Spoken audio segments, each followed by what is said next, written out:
back here on the Bossman show, in front of the show, Coach Steve Lutz, Texas A&M, Corpus Christi, the Islanders going to the tournament, time of their history. Coach Lutz, what's up, man? Good to see you again, brother.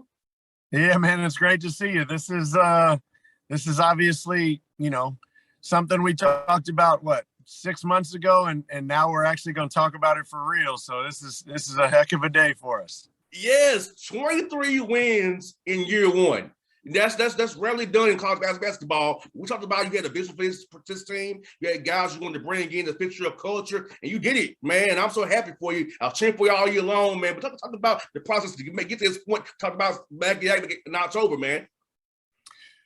Man, obviously it's been a long year, a fun year, but a long year. I always kind of look at it like 3 seasons: the preseason, which is your non-conference, the regular season, which is your league play, and then your postseason. And sometimes you don't get to the postseason, right? But in our non-conference this year, we were pretty good. We ended up, I want to say, all 16-3, and the only 3 games we had lost were at Texas A&M, at Minnesota, and at Notre Dame. And all 3 of those games we either led or had chances to win. So, we have a great preseason, non-conference. And then you get into conference play and everybody figures out everyone, and we hit a little slide there where we lost those 5 out of 6, and, kind of had to regroup and find our way again. And then once we did that, then we kind of hit our stride. And, any of us, all 358 of us, man, you want to be playing your best basketball in March, especially when you're in, a league like the Southland Conference where you got to win the league tournament in order to get to the NCAA. So, the guys got back on track and obviously,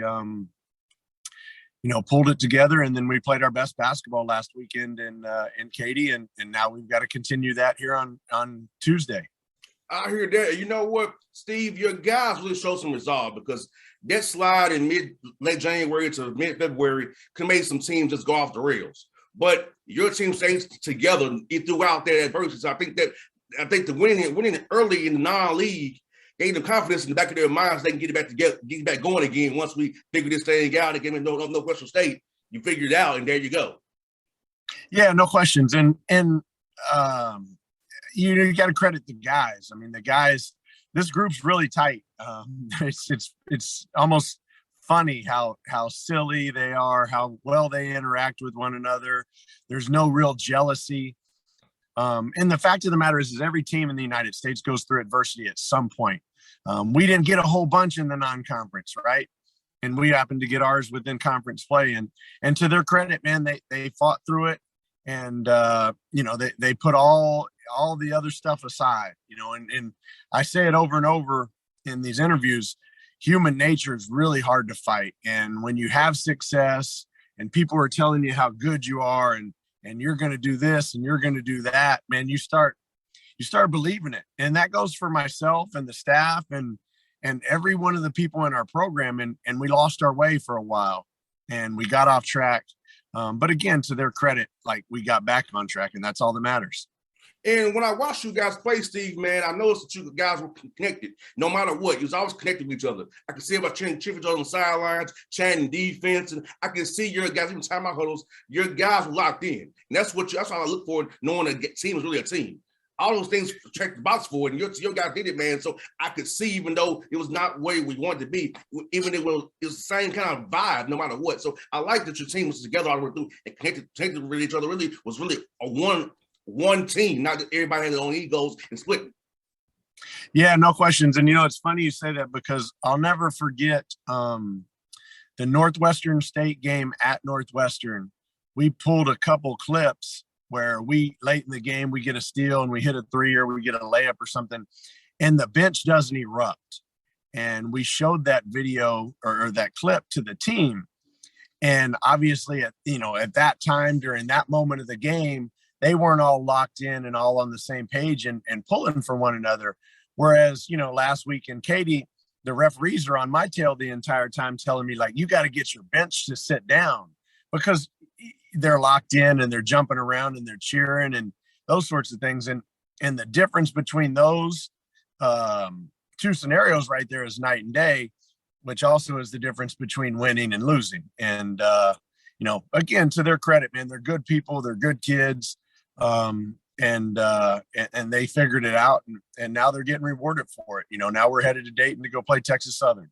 No doubt. And you went to the 5 seed, the 1 and 2 seed. It's one a cakewalk for you, man. So the accomplishment of that in your conference league play, hey, I went to the 5 seed, the 1 and 2 to get this done. So we really earned this title for real. Yeah, I mean, winning 3 games in 3 days is never easy, but we had the Southland Conference preseason tournament this year, and you played 3 games in 3 days in Katy at the Merrill Center. I really think that helped us, to be quite honest with you. So it doesn't matter. At the end of the day, you won. You're going to the big dance. We're going to Dayton, Ohio. Then hopefully we're going to Fort Worth. And, we're going to be on the biggest stage in all college basketball. And will be a really good story. I mean, people are going to see when ESPN or TBS or True TV, whoever the heck has our game on Tuesday night, like they're going to show pictures of the island where our university is located.